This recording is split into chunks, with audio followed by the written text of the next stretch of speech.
Hey there, welcome back. It's Louisa Tannermunson from Feel Good Astrology, coming to you with another monthly forecast for the year of 2023.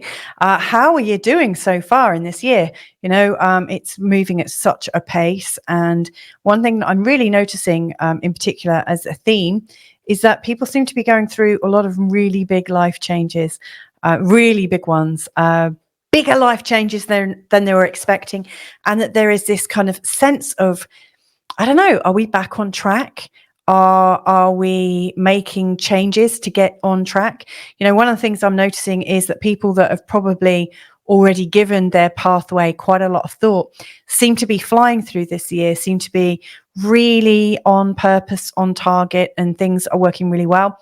I've noticed for people who maybe haven't thought so much about it or have ignored the words and the continuous voice of their intuition, people who have dumbed it down, they're struggling a little bit, to be honest. This is a year definitely of coming into our authenticity, whether we're like joyfully jumping into it or being dragged into it, kicking and screaming. That seems to be what's going on. My own experiences have been a little bit of both.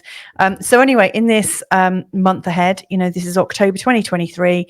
We've got the closing out eclipse season. So, we had eclipses earlier this year. We've got the annular solar eclipse taking place on the 14th of October and the partial lunar eclipse on the 28th.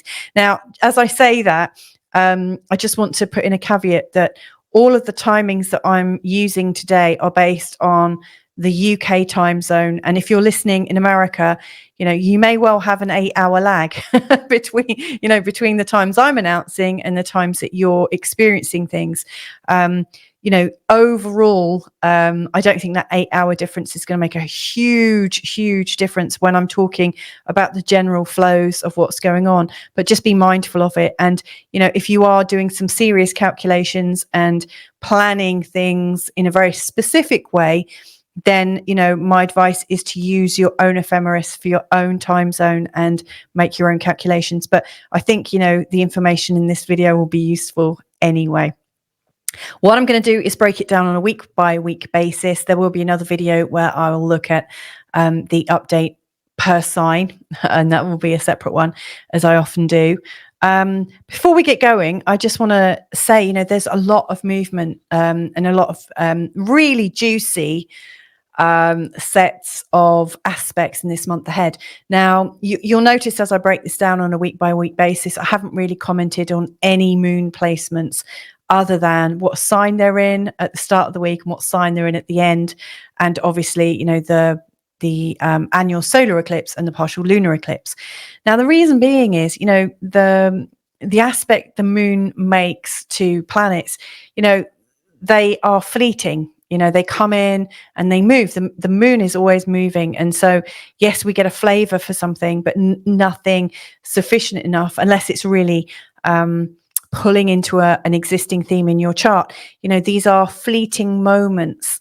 So what I am commenting on is any aspects between all of the planets and their big aspects. So conjunctions, oppositions, squares, also trines and sextiles. Although I have to say it's nearly all oppositions and trines and squares, and some conjunctions as well. So there's a lot going on. We've got Venus coming into aspect with Saturn, Jupiter, the North Node, and Uranus, and lining up into a trine with Pluto. So Venus is making a lot of contact to different planets in this month ahead.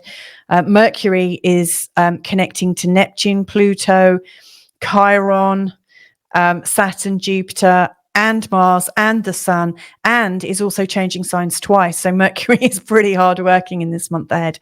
Mars is making an opposition to the node, is going square to Pluto, is going to be aspecting both Saturn, Jupiter, and Mercury. So, you can see there's a lot of developmental stuff going on for us on a personal level. I think when the personal planets, i.e., Venus, Mercury, and Mars are doing a bit of a wiggle and connecting to things, then it's really having an impact on us. It's connecting us, our sense of intuition, our sense of consciousness, things that we're consciously aware of are coming into us from outer, from the outside. I guess, anything that's connecting to Uranus, Neptune and Pluto is bringing us a consciousness that isn't very personalized to us. It's bringing us in something generational, something worldwide, something, so, there's a lot of outer stuff coming into us at a personal level. And that's something that I really am taking note of.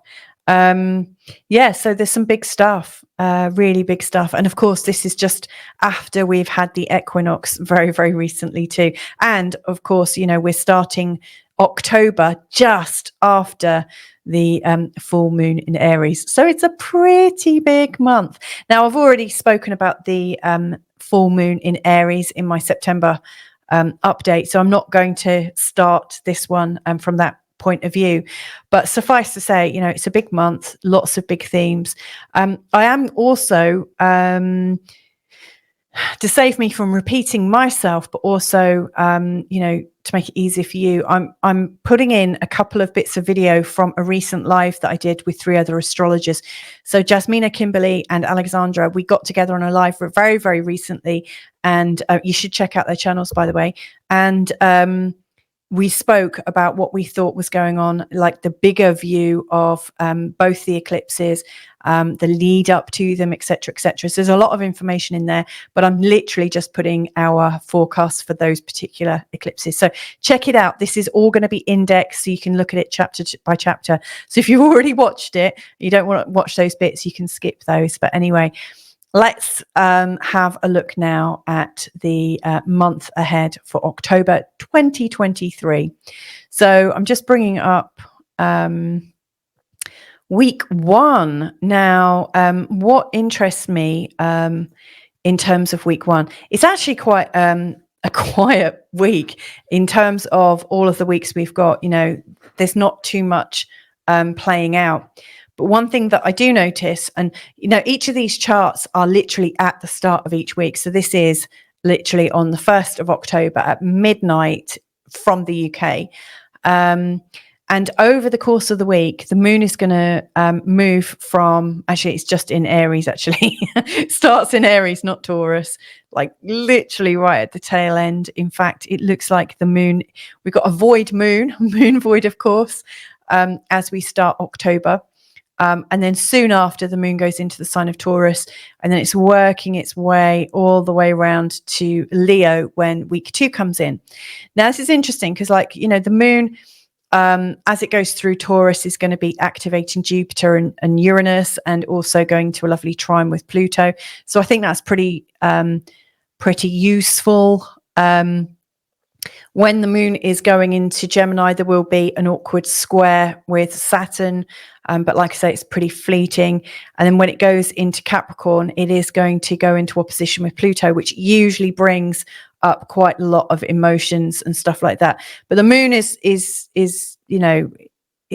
I would say it's really doing its exciting work at the start of the week, when it's getting us to feel quite generous and quite excited. And also when it's allowing us to be really, really spontaneous. So I think the start of the week in particular, around the 1st and 2nd and 3rd, right at the end, is where most of the action's taking place. Now, on the 2nd, we've got this lovely Venus trine North Node energy, which, if you are absolutely feeling or wanting to work with the energy of love and the energy of love and compassion, and feeling like love is the way, kindness, sort of healing through kindness and stuff like that, then this is really, really big. It's also very useful in terms of manifesting money and working with anything to do with generosity, kindness, loving kindness, etc. So that's quite a dreamy aspect. I think it's really good in terms of people that are looking to meet people at the moment. It's pretty good. That said, we've also got Mercury in opposition to Neptune. These are all exact, by the way, taking place on these days. So, on the same day, Mercury is going to be in exact opposition to Neptune, which isn't quite so good in terms of meeting a new partner. However, it is very dreamy, it's very imaginative. It's I mean, you might not want to believe your eyes, but if you're actually wanting to be surprised and delighted and taken into a new realm of being, then you could have some very cosmic, possibly triggering conversations that are going to take you off into completely different things. So again, like these times might be really good for some kind of sweat lodge or ayahuasca retreat or something like that, because it is absolutely bringing forwards the idea of expansion and a different type of consciousness. Towards the 3rd, Mercury by that point is in an exact trine to Pluto, which is pretty yummy, I have to say. It is definitely giving us opportunities to transform. And, they're both in earth signs, which I really, really like. Now, at this point, Mercury has already had the exact trines to both Jupiter and Uranus, but all week, there is this lovely grand trine in the earth signs. So I just see this as being a pretty benign week, but it can be as powerful as you want it to be. So, it's business as usual. It's great if you've got some strong thinking and some strong transformation that you want. It's also fabulous in terms of loving pathways and loving kindness meditations and things like that. But it's as strong as you'll allow it to be.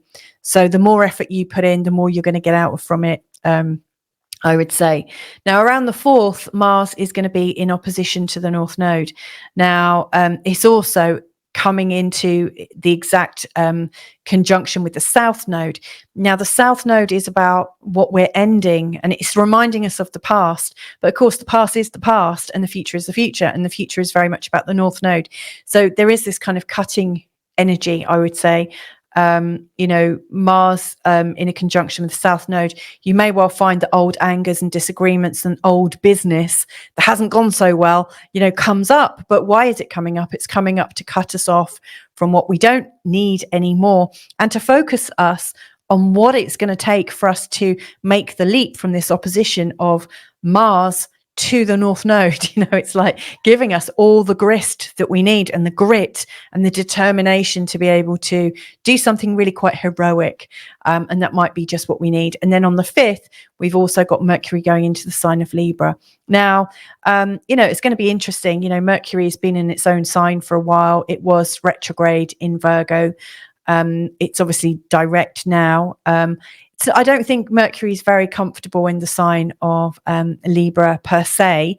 However, if we are talking in terms of, manifesting peace and peaceful, loving communications and things like that, there are plenty worse placements for it. So, use that information in a way that's going to help you. So that's week 1. Let's move into week 2 now. So, the first thing that I think is important to point out, I guess, is that as we start this week, I've said it starts the moon in Leo, but it's actually, as we're going into week 2, the moon is actually void, of course, once again.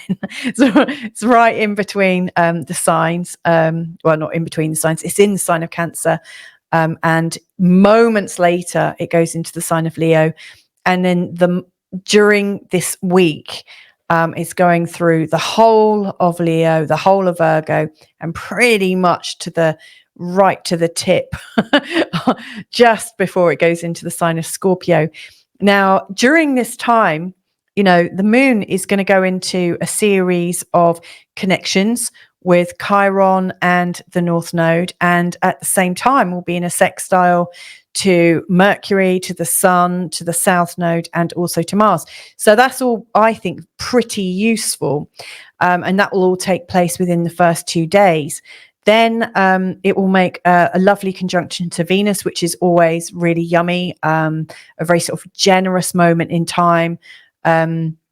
That's always quite useful in terms of if you're wanting to do any kind of intentional magic, then it's a very special time. The moon will also be going into an opposition to Saturn. So given that Saturn and Venus are already in opposition, as that happens, these 3 are all going to be very strongly vibing with each other, and the moon will also be in a quincunx to Pluto. So I think when this is happening, so around the 10th through to the 11th, 12th, when the moon is right here, I would say this is a deeply strong time. It's a strange noise. I wonder what my dog's doing out there. It's a deep time in terms of our love paths, but I think in terms of creating a new opportunity for ourselves. So, you know, the moon in opposition to Saturn is a pretty stressful time. If you've got a program for not being good enough, it's deeply strong, you know, and if your Venus and Saturn are in opposition, it's not very comfortable if you've got that in your birth chart. I'm one of them who's got that placement. So it's a time, you know, when the triggering of not being good enough, not being lovable, and all those kinds of things, especially in terms of your performance, you know, it could absolutely get highlighted at that time. But if you're consciously aware of that, given that the moon is also in a quincunx to Pluto, and it is also, you know, around here, it will also be in a trine to the North Node, and also in a sextile to the South Node, and also in a sextile to Mars. It would be a fantastic time to really cut an old pattern and to plan in some kind of new way of being. So I see this as being really, really strong. So watch out for that. You know, if this is something you're going to be working on, then look at your own ephemeris for your own time zone, work out the optimal times, take a moment to be meditative, make a decision, make a little plan of action, and start visualizing. And the reason I'm saying start visualizing is this is actually a pretty strong month for visualization. My story, you know, I used to work religiously with the new moons and full moons with intentions and things like that. You know, that was before I had children, quite frankly. Now I've got 3 children, and, you know, 3 cats, 2 dogs, and a husband, and a business. And, you know, I don't do it very religiously. But one thing I really do pay attention to is the eclipses and any random strong energies to do some manifestation. But, you know, I've got an example from, I can't remember how old, must have been about 20. And at that time, my then boyfriend and I wanted to buy a house, and we weren't having much luck with doing it, but there was a huge eclipse, and the eclipse path went straight overhead. Now, I know the eclipses of next April are going right the way through Texas. And, you know, I already know, because I've got quite a few clients working in Texas, that there are lots of people with Airbnbs that are already booked out, you know, when the path of totality goes over this spot, you know, so it's a really great place. And there was this eclipse, very strong eclipse, near to where I was, in Bournemouth in the south of England. And, you know, I went out, did a very, very strong sort of intentional prayer at that time that we would find a house, really felt it. I had been meditating beforehand, you know, written a very clear plan of action. And the funny thing was, I mean, this was an annular eclipse. So it was working with the new moon energy. Within the next month, around the time of the next new moon, we got a mortgage agreed. The following new moon, we actually found the house we wanted to buy. And then the very following new moon, within 3 new moons, we'd actually moved in. And it was going new moon to new moon to new moon. You know, especially around the eclipses, if you've got something really important that you want to create and want to really bring something in, you know, like the moon disappears, you know, it's like there is a clean slate. This is a time, it's like putting your hand into a magician's hat. You don't know what you're going to pull out necessarily, but it kind of, your intention goes into the darkness and it pulls out a whole new opportunity for you.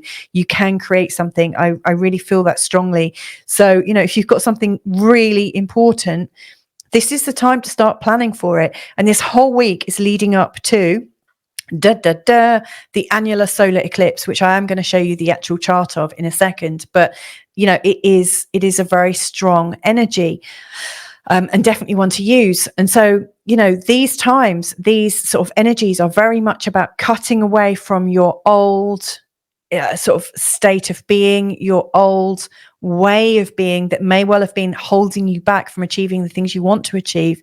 And it's a time to start moving towards that which absolutely excites you and delights you. And so, yeah, use this week, use October week 2 to plan this in. So by the time the annular solar eclipse happens, and it's happening in your time zone, get the times, then you know, you can absolutely work with that energy. Now, on the 14th as well, we've got Mercury in opposition, exact opposition to Chiron, which is fascinating in and of itself. And I will talk about that in just a second. But, you know, like leading up to this, you know, I mentioned that on the 11th, I haven't mentioned it yet, but on the 11th, Pluto is going direct. Now, Pluto has been retrograde for quite some time now. When Pluto starts to go forwards, we are really picking up on the energy of the impending Pluto going back into Aquarius. Now, it will dance back out into Capricorn next year and then go into Aquarius for a third time and a third and final time.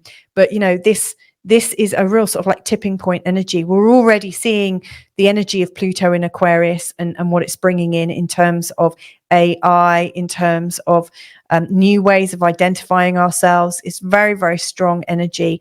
And also very much in new concerns for equality and what that might mean, and systems of enhancing, or dare I say enforcing. You know, there's so many different ways coming up, but we are definitely coming out of this corporate world and going into a very sort of different age. So, and if you do want to know more about Pluto in Aquarius, or Pluto through your houses, then please do check out my Pluto playlist, which has got it all there. But yeah, this is when Pluto goes direct, we are going to feel so much more empowered to move ahead in our own way. And at the same time, the sun is in opposition to Chiron. So, you know, the sun and Mercury are working very closely to each other in this whole month. I mean, they are often, you know, like one following the other. However, you know, right now they are making some big aspects, you know, so this opposition to Chiron, which is coming up in week 2 between both of them. And then later on, you know, as we come to the end of the month, they're going to be going into squares with Pluto, and also go into trines with Saturn. So these two are working together. You know, if you think of the sun as being something very much, well, it's really about our personality and how we come across, and Mercury, how we communicate. The fact that they are coming into aspect with Chiron, Saturn, and Chiron, Saturn, and Pluto within 2 weeks of each other, within this 2 week space of time, is pretty intense, you know. And during that time, they're also going to go into opposition with the North Node. So these are very intense times, suffice to say. The 12th, Mars goes into the sign of Scorpio. So this is almost like week 2 is really giving us a taster of the Scorpio season to come, because, you know, the two rulers of Scorpio, so Pluto going direct the day before Mars goes into Scorpio, Mars being the other ruler, you know, this is really bringing out that strong, transformational, difficult, slightly challenging energy that Scorpio brings. Deeply, deeply insightful. It's actually getting us to drill down so much deeper into our heart and soul. Really is. It's making us work and be quite tough with ourselves. Mars is also, like I say, being tough with himself. Mars is also, you know, in a trine to Saturn, as well as being in this exact square to Pluto, you know, so this is big stuff. We are being asked to dig deep, really deep. Anyway, before I do week 2, let's just have a look at the annular solar eclipse. And I'm also going to bring out a little bit more about what my astrologer friends Kimberly, Alexandra, and also Jasmina thought about this particular eclipse. One of the things that really occurs to me is that, like I said just moments ago, we've got Mercury in exact opposition to Chiron.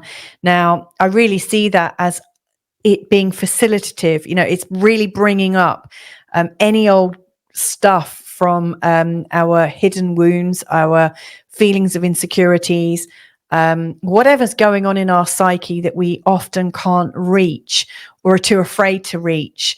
You know, it's coming forwards, it's being pulled out, and it may well be pulled out by someone you're in communication with, because all of these oppositions they have the energy of me versus you. You know, they have an oppositional energy. So if you're mainly identified with feeling wounded or feeling triggered, then there's likely to be some smart ass at the other end facing you, getting you to face yourself. You may well find that you're on this side more, and that you're seeing the need for healing in other people.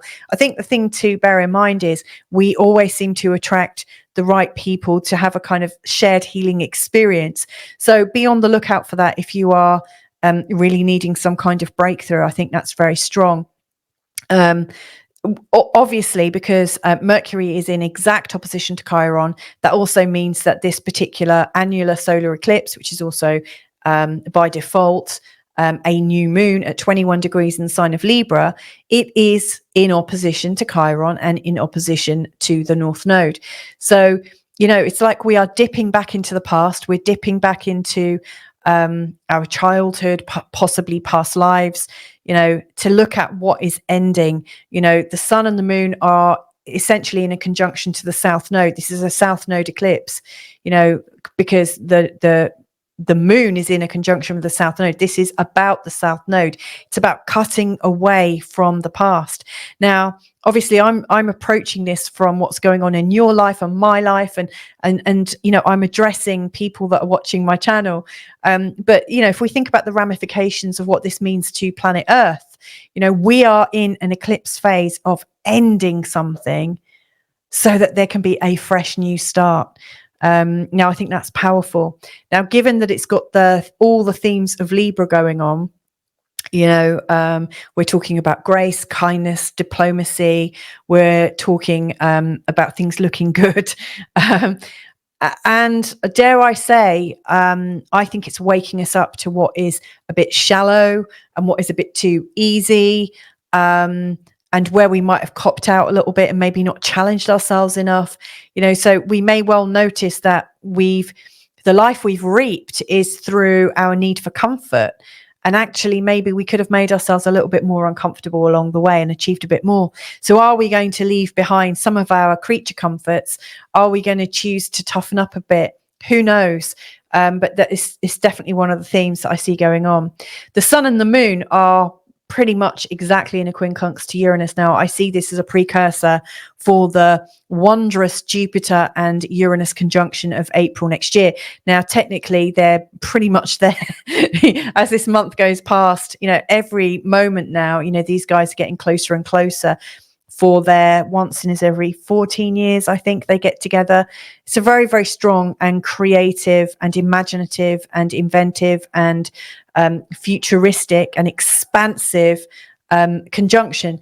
And so here we've got the sun and the moon giving us a little taster for it. So if you are the kind of person that's inventing something, it's deeply supportive of astrology, by the way. Uranus and Jupiter, both of them really work well with the energy of astrology. So if you've got anything in your vibrational matrix that you're wanting to bring in more of, that is intentional, inventive and futuristic and all of that stuff I've just mentioned, then this is your day to, you know, commit to yourself some kind of change and breakthrough. It's big energy. And of course, ongoing, we've got the nodes in a square to Pluto. At the time of the annular solar eclipse, we've also got the sun and the moon acting in on that square to Pluto. So big themes. Anyway, let me bring on the interpretations from Kimberly, Jasmina and Alexandra now, and I'll join you for week 3 in just a second.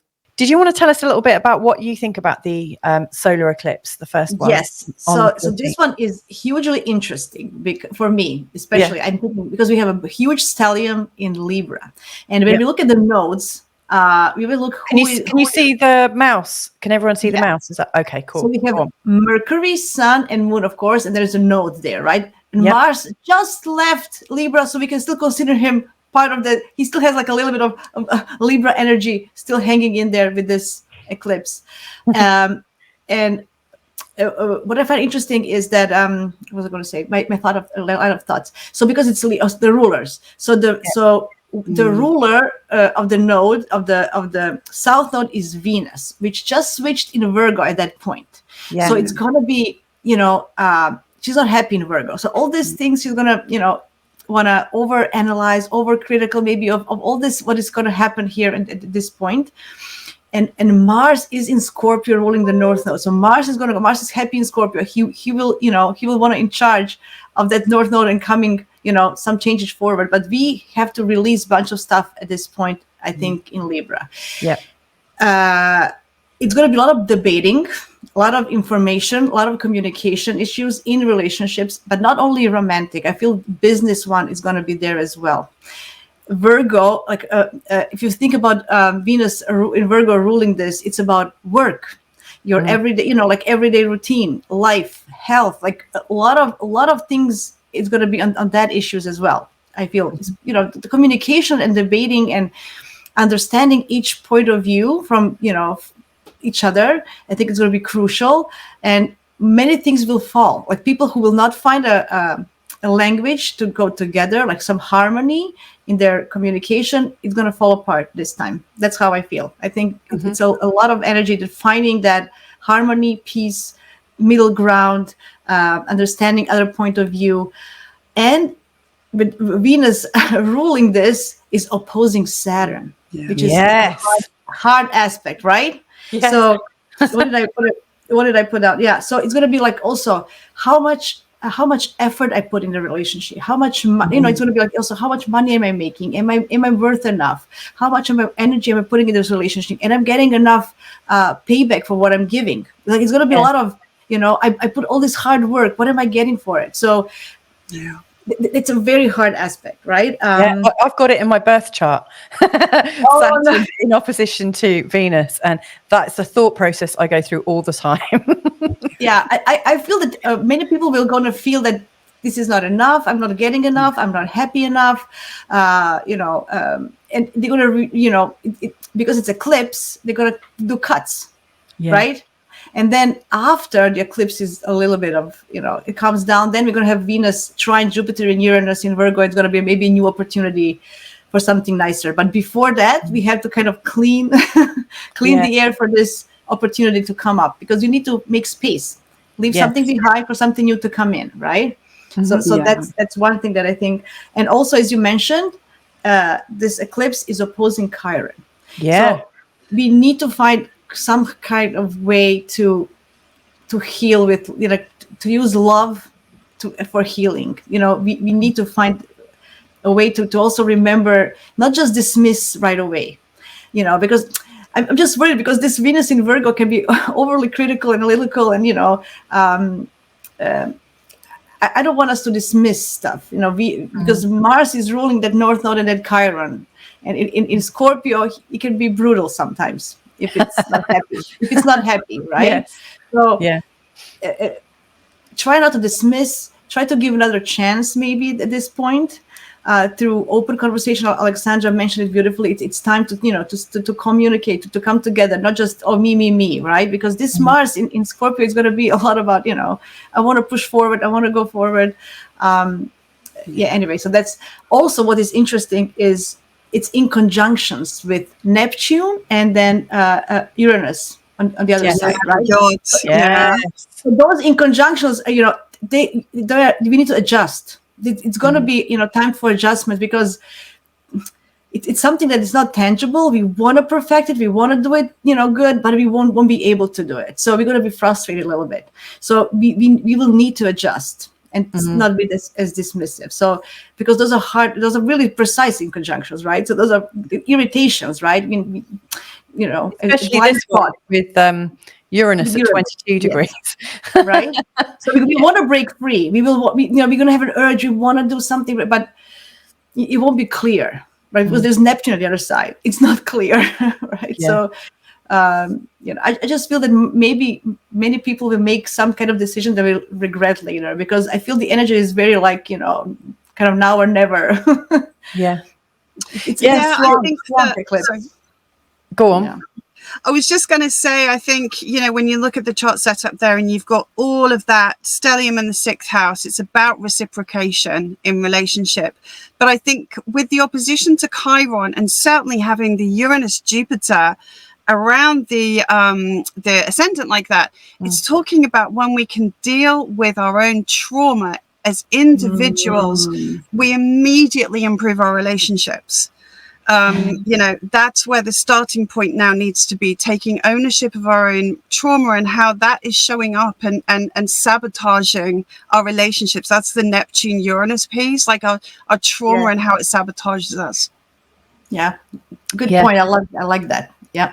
I also really quite like obviously Mars has just changed signs the day before. It's at 1 degree in the sign of Scorpio, and it's in a trine with Saturn, which I often think that Mars, Saturn, and sometimes Jupiter together. Obviously Jupiter's not, but they can be quite warlike. Saturn and Mars in particular, they provide a lot of the formations and the energy needed to get stuff done.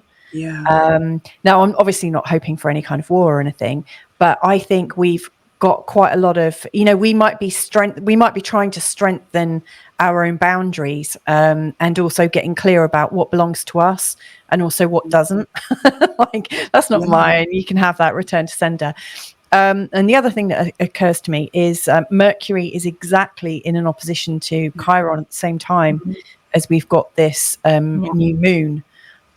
So I think we might be, I think, if you're ready to face yourself, it's actually quite a good time to face yourself, face your illusions, face your lies and stuff, and to start making a plan forwards.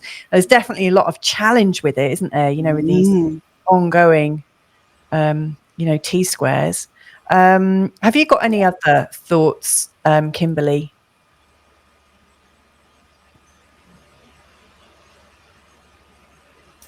I think she might be You're my browser. Yeah, and with the Jupiter and Uranus right there together, too. There's something with that, like it's this. I don't know. It's really stepping into the truth of who you are and expanding it, and but it's not in this moment. It's like this is setting. This is planting the seeds for the next 18 months of what we will be releasing so that we can embody, the freak that we came here to be and expand it out with that. And I think as we do that, it's going to bring abundance. If you really step into it, it's of your self-identity, especially with that being there with the Aries. So that's just what's channeling in with it. I really it's like definitely one to lean into, isn't it? Sorry. I really like how you talk about flying your freak flag, Kimberly. How we really sort of stop really caring what people think so much and start to really be who we are, even if we feel quite broken at times. That kind of, no, this is really who I am, and it's okay, and I'm cool with that. Yeah, I think we can't hide that. I'm getting a bit happy to do that myself. Yeah, with the Chiron in there too, it's like we can't hide that anymore. Those pieces that it's almost like it pretended to be wounded in order to fit in with the rest of society. And now it's going, no, I'm not wounded. I'm here to be this healer and to carry this energy. Oh, I love that. And that it's the key, it's the key to embodying it. Yeah. So that's and that the medicine lies within the poison with Chiron. You have to go into the pain because that's where we heal. Yeah. And this, it just screams to me like having the courage with that Mars in Scorpio, having the courage to face the darkness with the Pluto of the trauma and how it is messing things up for us, and say, I want to do things differently now. I want to change this. I want to change this whole pattern. It's had its day. Wow, I'm so inspired by this. You wanted to say something, Jasmina? Yeah, I was thinking what Libra also represents, and it's justice. Oh, so, yes. Right? Yeah. Right? So it was like the urge, like we want to make this, justified. What was the word? Like this is also going to be a huge thing. Making sure that there's justice in our relationships, within ourselves, even earning, like this is my right? This is fair, like fairness, justice. That just occurred to me that this is going to be a theme as well at this eclipse. Yeah, it's the value too. It's like, as you're saying that, I'm feeling that energy of value. How do you, the truth of like really valuing and honoring yourself. And it's about stepping into the power of that and not devaluing your, own power. Yeah. Well, I like that because, I guess, anyone watching, what I'd love for people to be able to get from this is that if you are on a healing pathway And if you are really ready to like go the next step on your journey, and you know, like those things that we often get tripped up by, you know, those perennial problems that just come up again and again and again that we can't seem to shift. I really actually feel quite I really think that we are in this kind of rebirthing, and I think we almost have to heal, or we're probably going to die at some level. You know, maybe not physically, but it's kind of a death, isn't it? You know, when we stop growing and evolving, we are signing our own death warrant at some level. And you know, we're not good at that. We're not good at death. This is the problem. I think this is a big part of the problem. You know, cancer rates are going through the roof. And I talk about this a lot because our cell, each individual cell in our body, you know, we're looking at a Taurus ascendant here. This is about the body. Every cell in our body is programmed to die after 7 years. And when it doesn't die, it mutates. And that mutation is a tumor, and that tumor is cancer. Cancer is the lack of being able to let things go and let things die and complete the cycle so that something new can come along. And I think collectively, we're not good at allowing things to end and die and be okay about it. I love it. Jasmina, go on. I love it, Alexandra. Yeah, Alexandra, this is beautiful. This is exactly what, I was thinking this Pluto is urging us to do just exactly what you said. Look at all these spheres. Everything is pointing to Pluto. Regenerate, transform, you know, everything. So detox, you know, purify yourself with all these toxins and start over. Yeah. Yes. Loving that. Okay, so week 3 then. And you know, this chart is this chart starts, I think, from the 15th of October, taking us to the 21st. So as you can see, it's got the tail end energy of the annular eclipse, you know, and the very, very strong opposition between Mercury and Chiron, and indeed the sun and the moon in opposition to Chiron and the North Node. Now, this week 3 is the moon is going to be moving us from the sign of Libra through Scorpio, Sagittarius, and into Capricorn. So, you know, this is quite a serious placement, I would say. The moon, when it goes into the sign of Scorpio, is pretty strong. I'm actually married to somebody with the moon in Scorpio, and I grew up with a parent with the moon in Scorpio. You know, it's pretty fundamental emotional psychic energy that we're working with pretty much as we go into week 3. The moon in Sagittarius is a lot more questioning and curious. So midweek, don't be surprised if you're feeling quite light and spontaneous and curious, and maybe playing devil's advocate a little bit. I often find that the moon in Sagittarius needs to goof off a little bit to kind of make a bit of joy for themselves after the sort of strong pathological energy of moon in Scorpio.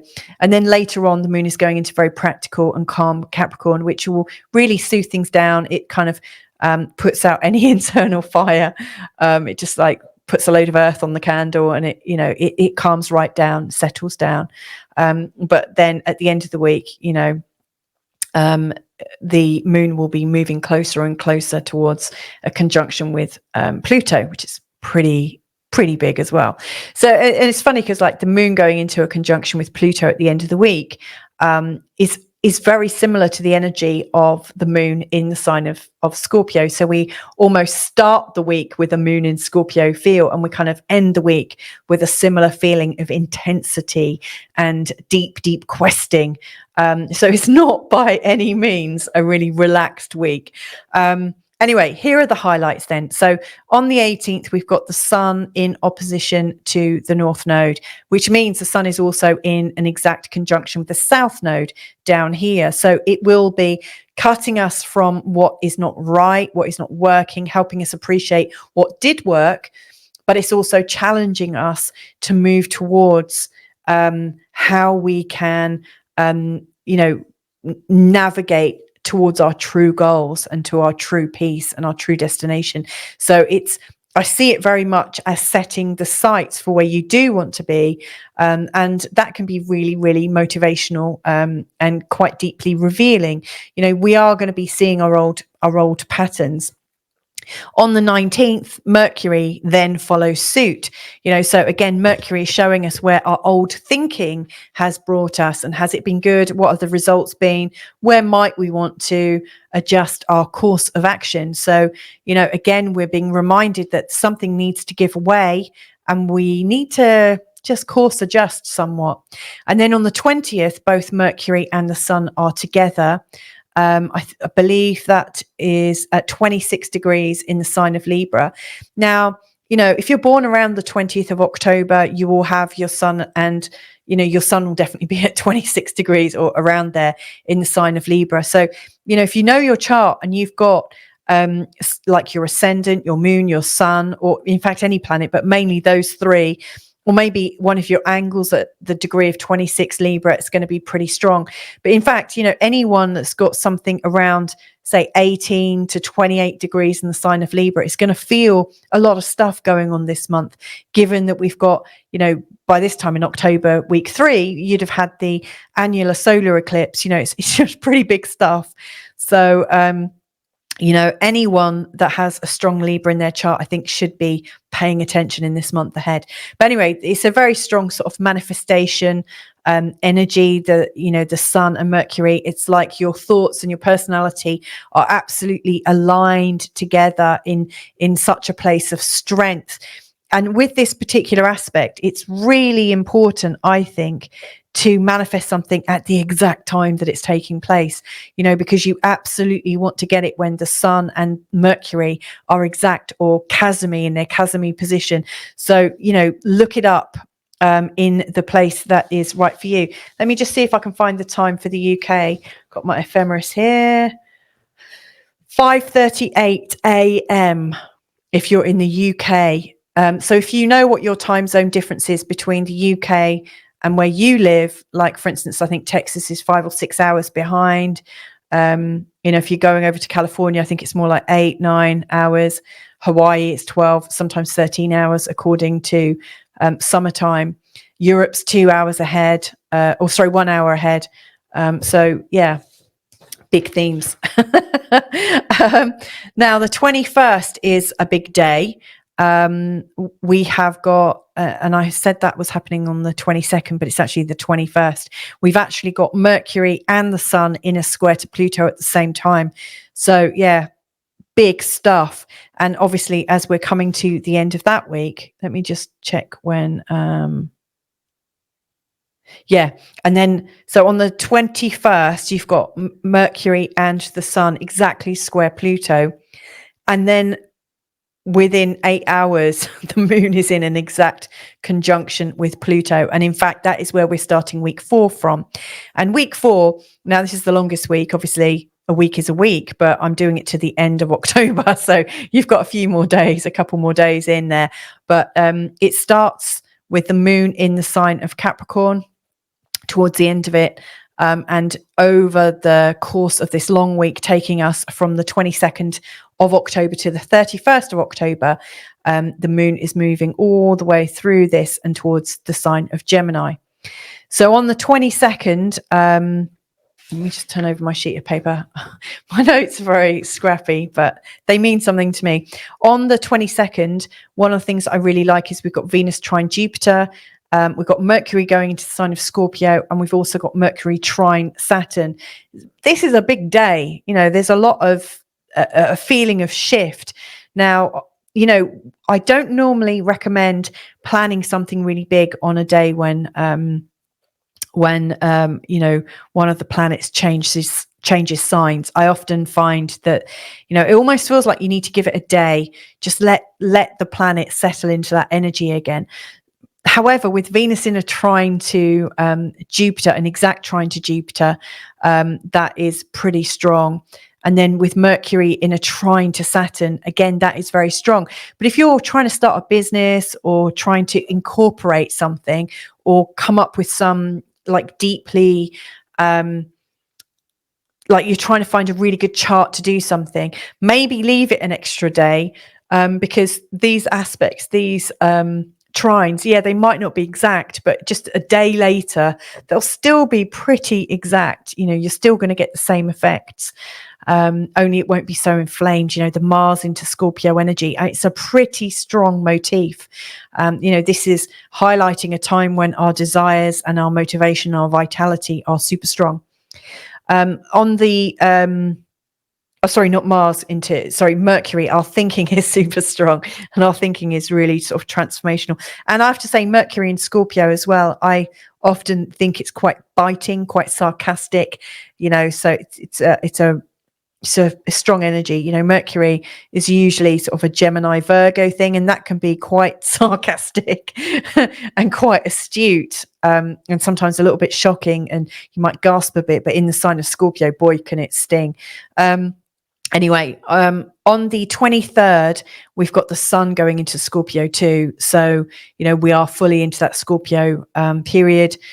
The sun is then going into a trine with Saturn. So at the start of week 4, you know, you've got Mercury, you've got Mars, Mercury, and the energy of the sun really coming into Scorpio, really in a trine to Saturn. It's very serious, really, really serious energy. And, you know, they're all by default in a bit of a square to Pluto again, which makes it really serious. And it feels like, yes, you are making steps forward, you're making progress, but you may well find you're falling out with authority. You're falling out with anything that is trying to control you. So yes, you're wanting to push forwards. Yes, you're wanting to be your own sense of authority. And yet at the same time, there is this feeling of antagonism from anything that is seeking to control you, which is really the sort of Pluto energy. So this is big, you know. Then we've got 4 days that are kind of slightly relaxing. And then on the 28th, we've got the partial lunar eclipse. And at the same time, Mars is exactly in an opposition to Jupiter. Now, I'll have a look at that chart in a second and also give you, you know, the reading from my 3 astrologer friends, Kimberly, Alexandra, and Jasmina. But yeah, let's just carry on with this week. So the 29th, then, we've also got Mercury going into an exact conjunction with Mars. And then Mercury is also in an opposition to Jupiter.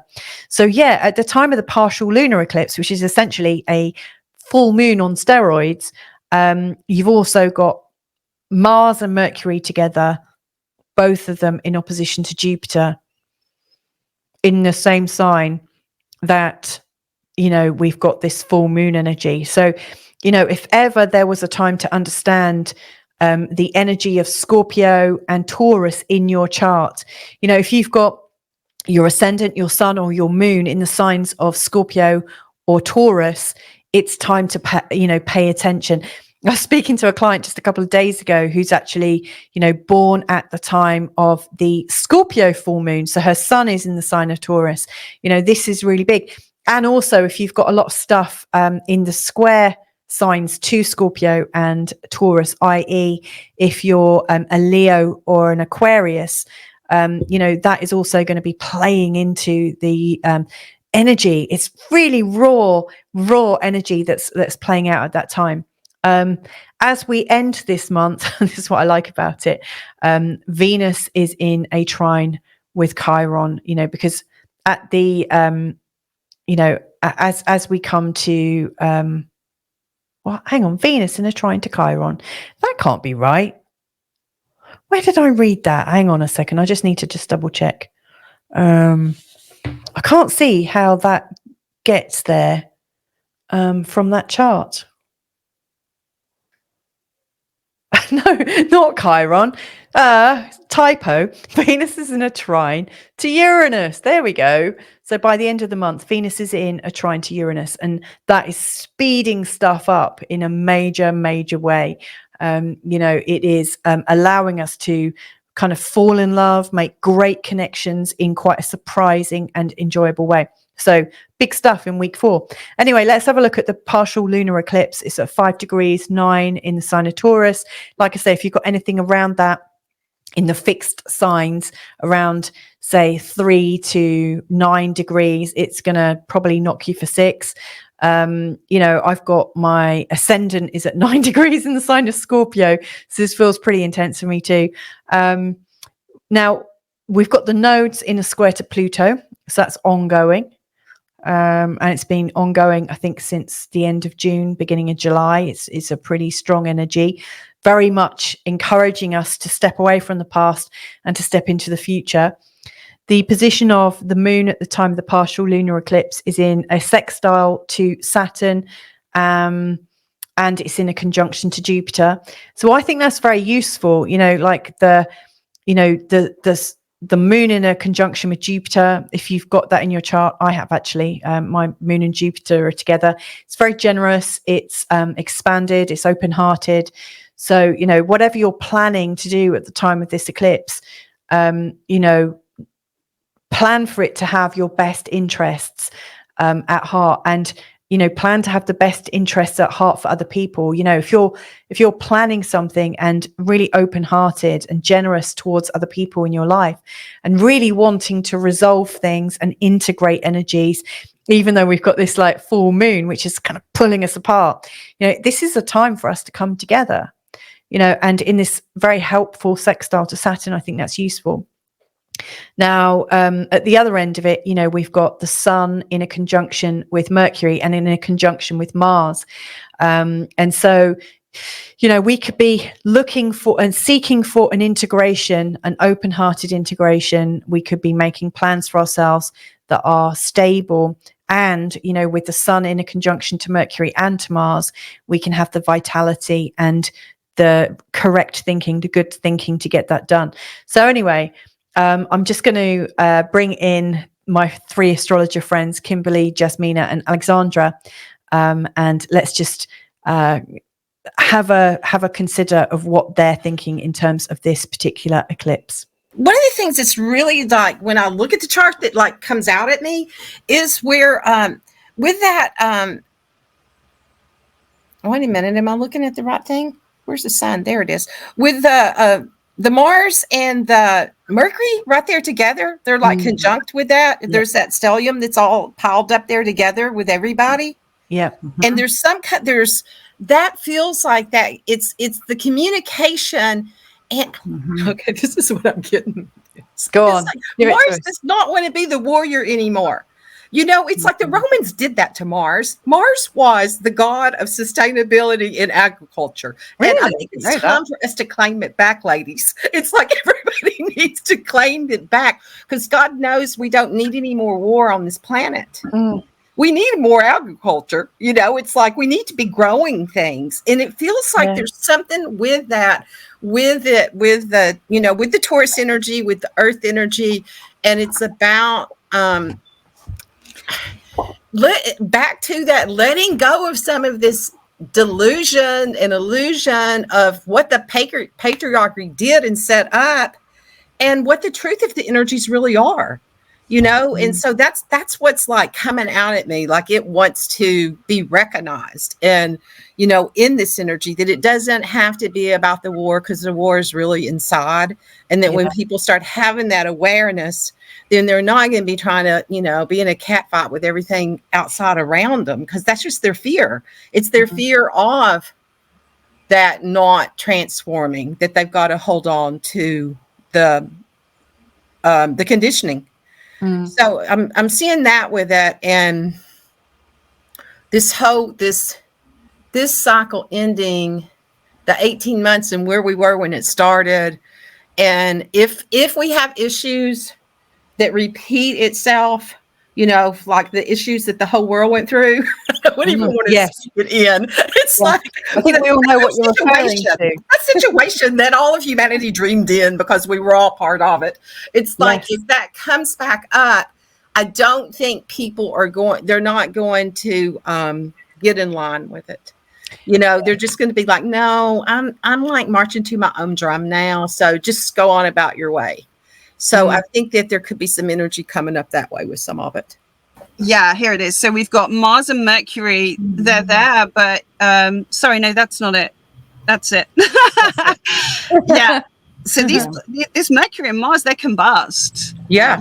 That's like, again, that's like anything could happen, really. And we've got Jupiter up there with the moon inflating it all. If this was a person, this would be a looter in the middle of a riot. just like I see an opportunity. I'm going to move fast, do some shoplifting. You know, that's what it is. I just want to mention, because Jupiter is involved, it's about belief system, you know, and because Jupiter was with Neptune in the that cycle, here's going to be about fighting for your beliefs, you know, or what you think your beliefs are. It's like that, all of that is the conditioning of what the beliefs have been. So people are going to either they're going to, like reference to earlier, they're going to either shit or get off the pot. Yes. It's that kind of energy. And Jasmina, was it you that said something to the effect of, oh crikey, what was it? Oh no, I've lost it. That people are, oh no, this thought has gone. It's completely gone. Don't try and get it, else you'll lose it. It'll come back if you think of something else. Yeah. Okay.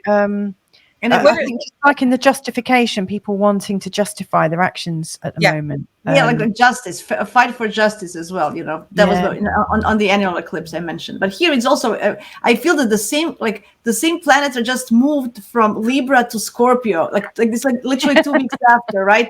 And then we have this, all of a sudden, the Scorpio energy, and this is reflecting the spring. The spring eclipse, because it's Taurus and Scorpio is the last one of those. So this is a cleanup time from those eclipses, right? So this is the final, and all these oppositions. Like there's a lot of oppositions, a lot of tag of war. That's what it is. Tag of war. I think a part of what we have to address in our relationships, specifically when it comes to our beliefs, because I think sometimes truth, beliefs, and opinions all get like intermingled when they're really not the same thing, but they all come under the banner of Jupiter, right? Yeah. And I think people are very identified with their beliefs and their truth and their opinion, whichever label you want to call that Jupiterian vibe. And it's like what you're thinking and feeling and believing isn't who you are. It's changeable. And when we accept that we can change, then we can start to look at other viewpoints and compromise and find peaceful resolution. But this is fixed energy, Alexandra. This is fixed. See, this is Scorpio Taurus, so it's harder. It's hard to adjust, right? So people are going to be like ground into like, if you don't believe what I believe, then you are rejecting me as a person, and that's simply not true. But people won't want to change, and so that's where the whole like the fighty, warry tension comes in.